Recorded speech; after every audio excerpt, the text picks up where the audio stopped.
And eventually I noticed that the more focus I put on it as a business, like, okay, let's see how much I'm going to make, it started developing. It was almost like a different way of approaching it. I didn't think about business.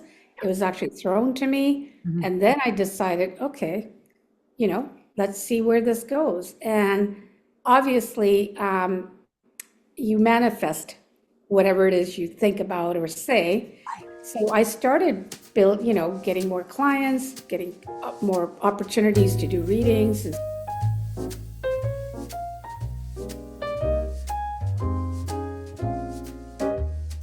I would like to welcome to the show Parneet. Hey, Parneet, how are you? Great, Lisa. How are you? I'm very well, thank you. Thank you. And I am excited to learn more about what you do. But before we dive into the questions, tell me about your life before your business. Have you always been intuitive, or did you have a surprise awakening at one point? Well, I'd have to go back to my childhood, really. I've always been curious about the metaphysical world. I was very interested in what happens to us when we die. It was just questions, I think, that just were always there in the back of my mind. Always reading about things like that, reading a lot of ghost stories, some horrors, a lot of science fiction. I was curious by nature. So, it wasn't any surprise when things started happening later on. It was almost like, yeah, I was meant to do this. And yes, my life before this, was pretty normal. I was going to school and trying to do university and getting jobs and, living a muggle life, I call it. Mhm. Yeah. And then it wasn't, like I said, I've always been interested in it. So I was actually more drawn to tarot cards in the beginning. I still am, obviously. Mhm. But I think it would have been in my 20s where I actually went to see some tarot card readers, and I was more fascinated by the cards than the readings. So then I ended up getting my own deck, which I never really used because Spirit wasn't ready to help me at that point, and I needed to go through some lessons. And then finally, I would say it was probably my late 30s that I just felt this calling. I just felt this, like I need to learn this, or I need to do something different. I need to experience more than just ordinary life, because I found ordinary life to be very challenging and Mhm. boring at the same time. Mhm. And there's just no, excitement in it, like nothing really fulfilled me.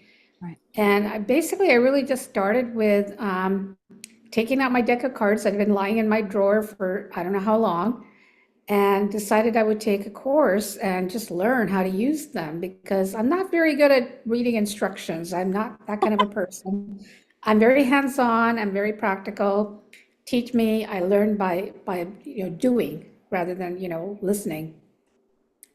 And so I did take a couple of tarot card classes over the 2 years, and I learned the techniques, and then I just developed my own through my own intuition. I realized that, I didn't really need to stick to a spread, or I needed to read specific cards. I read them like a story. It's like they're calling out to me. So when I do a card layout, it's almost like I get this vision of what's happening to Mhm. that person or Mhm. what's going to happen. Mhm. And then I just start talking. It's funny, at the end of a reading, somebody will say, "Oh, well, what did all these cards mean?" And I'll just say, "Well, you just got a whole reading of your life, so it doesn't matter what the cards mean." Yeah. Yeah.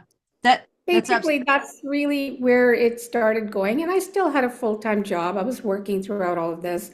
Wasn't thinking about the business aspect. It was more for fun. It was enjoyable. And eventually it led me, because I'm a very sociable person, I joined a lot of spiritual groups, got to know a lot of people, and one thing led to another. Basically, I was introduced to spiritualist churches, which are worldwide. Mhm. But in my local area, there was one very close to me, and I was guided to go there, and that sort of jumped me into the mediumship part of it. And now I was actually learning how to be a medium. I Mhm. did take some training and realized that, oh, I can do this. Yeah. It's not that hard. And I just have to keep doing it until I get it right. Yeah. No, absolutely. And I think it's all about practice. But I think once you accept the fact that you're intuitive, then everything just kind of falls into place. So that's a great story. Thank you.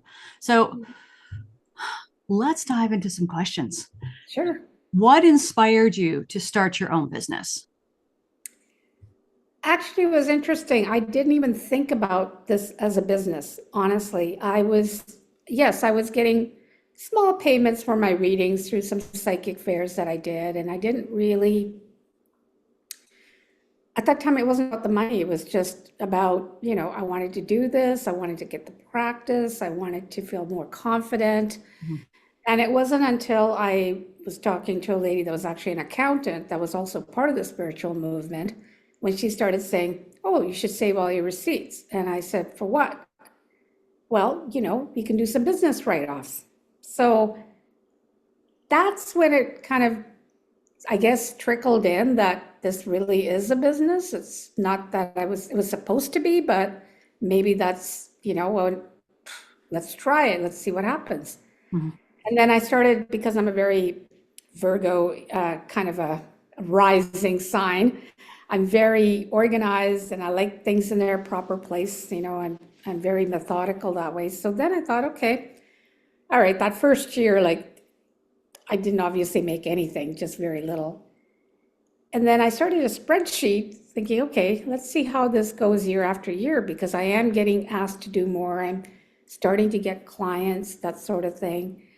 And eventually I noticed that the more focus I put on it as a business, like, okay, let's see how much I'm going to make, it started developing. It was almost like a different way of approaching it. I didn't think about business.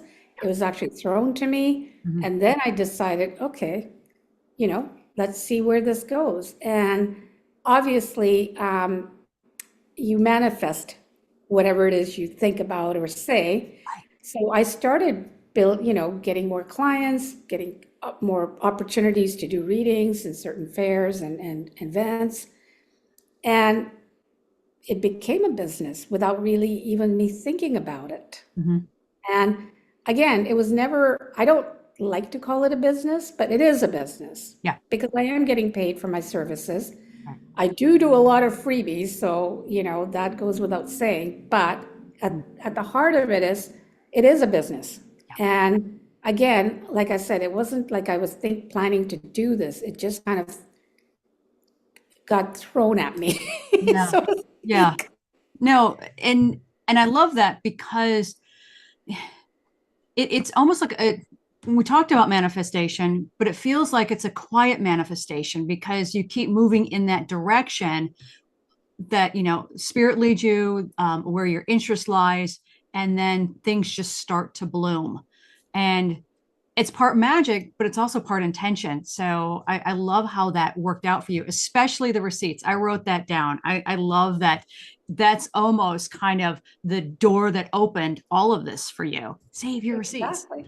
So Because I wasn't thinking about saving anything. And it was, well, we could do a lot of write-ups. You might get a better tax return back. So, oh, I thought, let's try this, yeah, see what happens. yeah, no doubt. That's great. That's great. So you started as a side hustle. When did you start working full time in your business? Well, I hate to say it, I'm still not a full-time person in this, but it serves my needs. I've always been doing other things. I still like working. I like variety in my life. I can't just do one thing Yeah. all the time. Yeah. And I don't want to burn out. I want to enjoy what it is I'm doing. Mhm. And so I still call this not really a side hustle. It is a business, but I don't put any label on it. Right. And when it really became that was when I started really getting more and more clients. I got asked to be in a lot more events. Mhm. People were seeking me out. I was getting referrals. Mhm. That's when it started really feeling like this is a business, because now I was very, aware of the fact that these are complete strangers that want to book an appointment with me. Mhm. I started off actually very low in the beginning, but over time I realized that I wasn't honoring myself, so I raised it. But I think that whatever I charge, it works for me. Hmm. Hmm. It's not about, I'm trying to get as much out of it or nothing at all, but it just feels right at this time. And again, it is a business, so, we do have to pay our bills sometimes. So Right. this last little while, obviously, I've been focusing a little bit more on it because I don't want to work a job. Right. I Right. don't, I would say I'm kind of semi-retired at this point, but not really. So I want to enjoy life and I want to do this because I still love what I do. Yeah. Again, it doesn't feel like a business. I'm excited when somebody calls me and wants to book a reading or a session. Yeah. So that's really it in a nutshell. I just call this a business. It's not full-time, it's not part-time, it's not anything. It is just a way of my life. Yeah. And it's great that it works for you. I love that. So when you decided it was going to become a business, did you create a separate business name for it, or did you just keep your name? Well, I put my name and just stuck psychic medium at the end of it. It was that simple. But I did. So let's talk about the business. It was crucial to have for me, anyways. Something that set me apart. So I did create a website. I had a website done, and then I haven't really updated it. I know it needs to be worked on a little bit, more things added, but Yeah. it works because people were able to find me on it. Yeah. I, created a Facebook page, created an Instagram page. So I would post a lot of really nice sayings and memes and that sort of thing. And as my events started ramping up, Mhm. I would post those. So it's become just, social media is just the way to go for me. Yeah. Getting my name out there. Mhm. I didn't really create it's not really a business in the sense that I don't have a business license. I'm not, but it's still a business. It's a home-based business, so I treat it as such. Yeah. Yeah. Okay, great.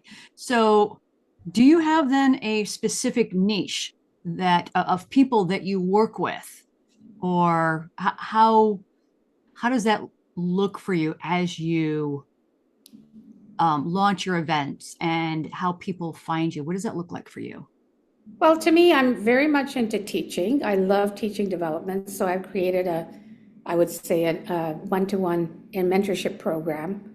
Can be done at any time. There's no, I was doing a lot of group classes Mhm. over the last few years. I've done a lot of circles, online and in person.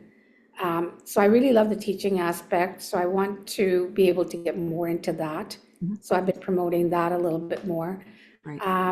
The kind of people I just want, people that need help. I can't really, I don't really have a type or I am very intuitive, so I know if I'm going to be able to work with them or not. Right.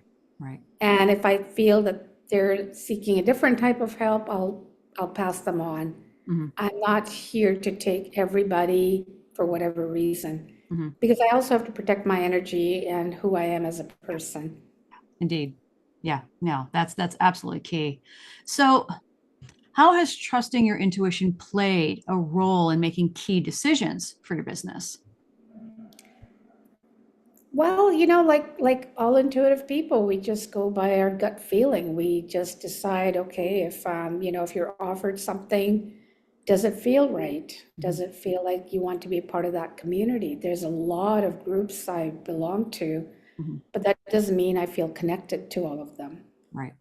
Right. So it's really up to the individual to know if it really feels right for them.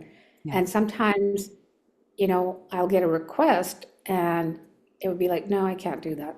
Mhm. And other times it'll be, oh, I want to do this. This feels so good. Yeah. It just feels right. And that's how I've picked and chosen the groups that I am affiliated with right now is because they work with, what I believe in.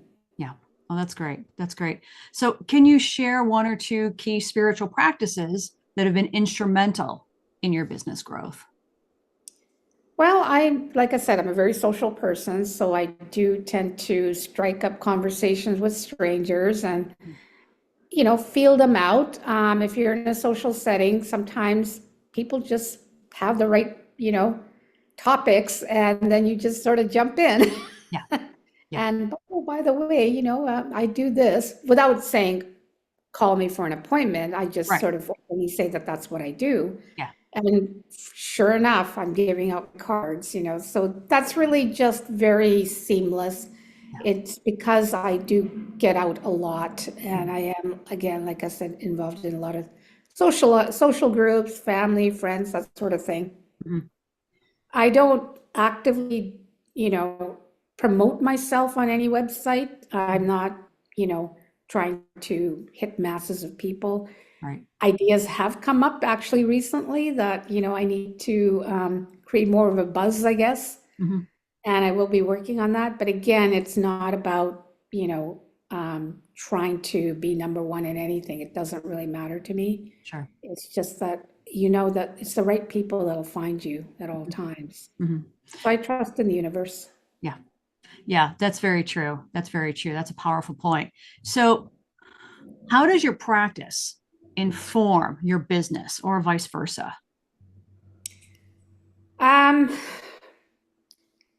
because I treat it like a business, actually. Mhm. I do get a lot of people um, trying to undercut me or, thinking that I should be doing this for free. Ugh. And my thing is, would you not pay your hairdresser Right. You're for not a your cut? dentist? Would you rather cut it yourself? That's Yeah. fine. Yeah. No. And you get what you pay for. Exactly. Yeah. I do my bangs just a little bit, just enough. Oh, okay, put down the I don't. scissors, I go to Lisa. a hairdresser. I know. Put down the scissors, Lisa. So, what are some of the unique challenges that you face in running a business centered on spirituality? I think it's a stigma. I think, there's still people out there that don't believe that you should be paid for doing spiritual work because it should just be, because you love it. Of course, I love it. That's not the point. Right. Point is, um, like I said in the beginning, I never went into this seeking money. I never went into this in a fame and fortune kind of a way. Mhm. I'm very, down to earth that way. And I'm pretty private too. So I don't really, that's part of the reason I don't do a lot of self-promoting because I am pretty reserved at times and I don't like being out there in the public. Yeah. And you know how it goes when you're in the public too much, you get a lot of criticism too. Yeah. So, which is something I don't really want to deal with. Mm. And I've had my share of criticism about spiritual work or people that are non-believers, or Yeah. I think you know what I'm talking about. But, that's why I'm very direct. If somebody doesn't like it, change the topic. I'm not pursuing it. Mhm. It's what I love, it's what I believe. So, why defend it? Yeah. Yeah. It's a waste of time and especially energy to try to defend it. It's like, okay, well, have a nice day. So So, yeah, no, like I said, I do treat it as a business simply because I am doing a service and I feel that there has to be some kind of an energy exchange with a service. right. Right. No, exactly. And this leads me into a really difficult subject, money, right? Making money is one of the most difficult subjects for both a creative and a spiritual entrepreneur. And the power we give it is in the story we tell, right? So let's talk about your story with money. How do you reconcile your spiritual practice with running a business? Well, I've actually struggled, to be quite honest. There are times when I decided to quit a job, well, for other reasons, not for spiritual work, it's just a very toxic environment, Yeah. and decided, no, I'm going to really work on my spiritual business and, Mhm. make ends meet kind of thing, see where it goes. And at the time, and this was a few years back, I was, I think I was stressed about the fact that wasn't making any money. So I started aligning myself with people um, that were there to help me, so to speak, or were going to run events with me. And, it was a great game plan. Yeah. None of it worked out. Yeah. none of it went anywhere. Yeah. And by about 3, 4 months into it, I just decided I need to work because I can't handle the stress of not having, something steady come in. Yeah. And so I just started working part-time rather than full-time. Mhm. That way I would still have the energy to continue my spiritual work. Sure. And it was actually a better fit for me. It actually worked out much better because, first of all, I wasn't stressing about making money, so I would pick and choose what I wanted to do, Mhm. rather than just be there for everybody and anything. Right. And that took up a lot of my energy as well. So that's why it was good to just sort of scale back. Now I have what I call steady. It's not a lot, but it's steady because I'm doing certain things. I actually do readings out of a metaphysical bookstore Mhm. twice a month. I get a lot of clients from that, so that works. Mhm. So I've kind of kept it steady. I won't talk about the exact amount, but it seems to be working very steady for me. Good. I can actually determine, because I'm great with spreadsheets and putting in all my information, so it's easy for at the end of the year to know exactly what I've done. Mhm. And I have seen a pattern that I'm making a certain amount coming in every month. Mhm. Now, the potential is obviously there for more, Yeah. and that's when, new events come up or something really wonderful happens and I get invited to something that pays really well. Yeah. So those are the perks. But That's great. yeah, so I'm just keeping it, I call it keeping it steady for now. I mean, there is always potential for more, Sure. and I never say that don't want to do more. It's just that I'm waiting for the right opportunities. Right.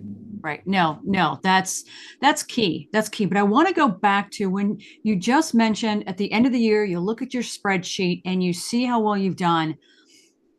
Have you noticed any seasonal effects? Like, is there a boon or is there a lean season throughout the year as a reader and as an intuitive like yourself? Have you noticed anything like that? Um, Not really. I think I'm sort of, there might be 1 or 2 months. I think summer tends to be a little bit slow. Okay.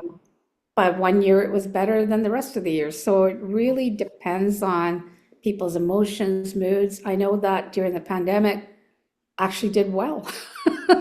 Yeah, I've heard that a Better lot. than I thought. Yeah. Yeah. Yeah. So that was, it was interesting that I had, because I went online, I thought I would lose half my clients, Mhm. but everybody, adapted very quickly and started doing things online with me. Mhm. And that's when I got actually more of my teaching done. I started offering courses, um, and that was very, very productive. So yeah, it changed by the season, but it also changed by world events, and Yeah. so Yeah. I don't really look at seasons so much. I just look at year to year how I've Yeah. done. Yeah. Some years, I've dipped, some years I've done better. It just Yeah. depends on what's going on. Sometimes I'm on holidays, so I might not be able to do Of it course. for one Of or two course. months. So Yeah. of course, that's going that's not doesn't help, but Sorry, kids, I'm I'm on on vacation. holidays, yay. No, absolutely. Starting a business is a unique journey, and it's different for each of us. But one thing is universal: we can't do it alone. Getting help is essential. If you're transitioning from the work world to the woo world, eager to share your magical gifts, or you've been in business for a while but you still face challenges, I've got your back. With personalized consulting, a supportive community, and transformative productivity tools, I'm here to help you find the best path for you and your business. Click the link in the description to learn how we can co-create your magic together. So, since the pandemic, have you then seen a dip in lower years since I don't even know when we really officially came out of it because there are still issues going on, but have you seen any dips since the last year or two? I I would say last year it's dipped a little bit. I think the people were just getting back out there. I don't Yeah, know. yeah, Um, not a significant dip as far as I'm concerned. yeah. And I also didn't apply myself as much. I wasn't, Mm, what they say, it's about your energy too. Sometimes, even if you're ready to do a reading, your energy's not there. And yeah, so spirit knows that, and no one comes along yeah, for a reading, and you might get sporadic reading. And some years I've noticed that, I'll have the same person multiple times and then the next year not at all. So it's, I can't say that. I think the pandemic obviously affected a lot of people, but I was doing really well up until, the start of it. And then of course, it dipped down, but then it started to climb up again, which is nice. Yeah.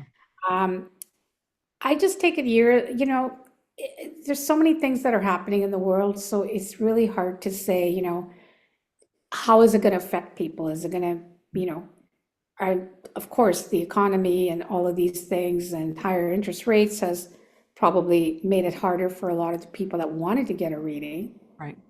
But I'm hoping that, that'll start changing soon and, Right. so Yeah. I mean, it's hard to say. I just feel that whatever has happened has worked for me. That's great. I'm not sure about other readers, but I feel that it's been okay. Yeah. Yeah. Okay. So then how do you go about setting your rates? Interestingly enough, the rate that I have now has been there probably for like 5 years. And that's only based on, actually, when I first started, I didn't even know what to charge. I remember my sister's friend coming over for reading. I'd never met her before. I wasn't even charging her, and she said, "Oh, how much you charge?" Like after the reading, she loved it. 20 bucks. Um. She says, "You should charge way more than that." Yeah. I thought, okay. So then I went up another 20 bucks after that, and I thought that was okay for just a 30-minute reading. Right. I knew it was low because I knew there was other readers out there that had been doing it professionally that were charging a lot more than I was. Yeah. And one of these readers, actually, I was having coffee with her, and she says, "You're undercutting yourself. You need to charge at least this much." Yeah. And I said, "Oh, okay, let me think about it." So I didn't go the full amount that she said, so I went up a little bit. Right. I stayed at that, and then, but it's funny, I don't even decide this. Spirit decides it, sends people my way. Yeah. I had another reader that actually had, I knew another reader that actually ended up getting a couple of readings from me because she was going through some stuff. And she says, "You got to charge more." And she said, "You're undercutting yourself." I said, "Oh my God." Okay, fine. Spirit is sending you people to tell you, raise your rates. So if I'm going to change my rate next, someone's going to come along and tell me that. Yeah. Yeah, absolutely. Spirit, you need a mouthpiece. I'm feeling good about it. I think I'm pretty average, so I'm just gonna leave it at that. Okay. So what are your thoughts then on the perception that mystics shouldn't charge for their services? Well, I think now my feeling is that if you're offering to give a reading, if you're offering someone that they need help, you shouldn't be charging it. But if they come to you because they need the guidance, they need the help, then it's okay to charge it. I would gladly give advice to somebody in conversation without expecting any payment. But if you want a full-on reading, Yeah. that's a separate thing. I don't mind giving you a little bit of advice if I happen to know you, or I heard your story and I wanted to help you, or at least, say, okay, this is the direction.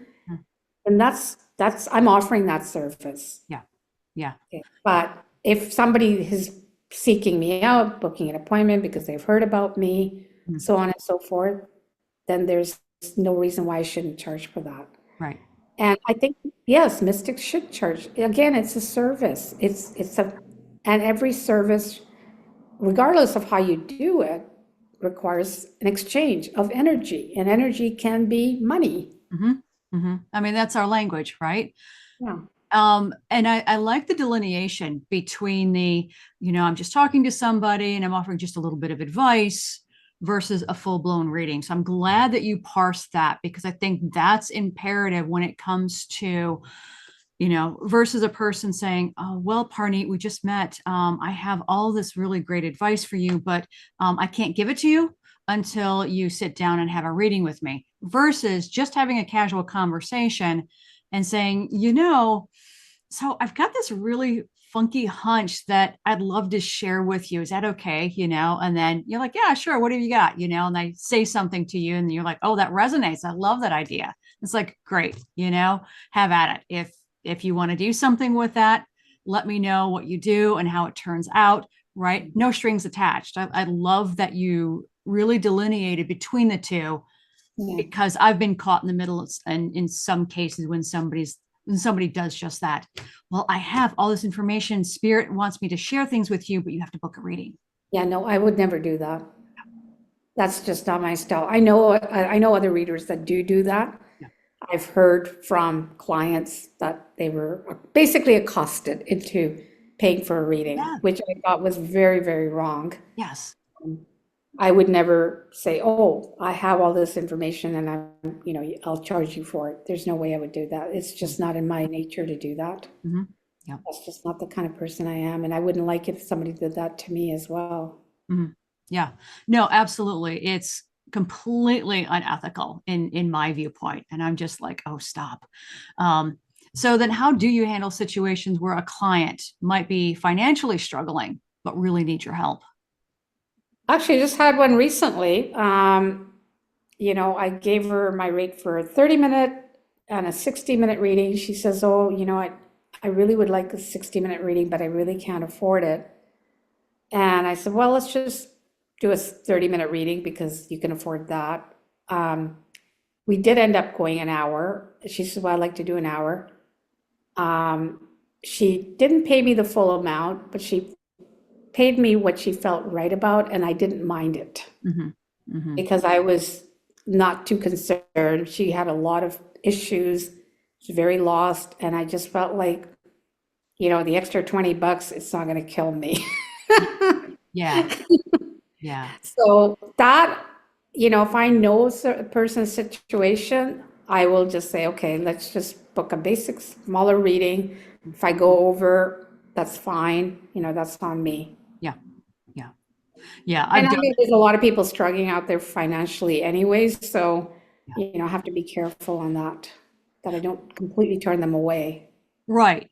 Right. Yeah. I've done that a few times as well. And it makes me feel better when I sense their energy is true and authentic, in that place where they say they are, and they're sharing that vulnerability of, I would really love a reading, but, just kind of read into that and go, it's okay. Here are a couple of tips for you. If you want to sit down, I'm happy to do that, free of charge, or whatever that exchange is. And it makes me feel really good to be able to do that. But at the same time, I understand I can't do that for everybody.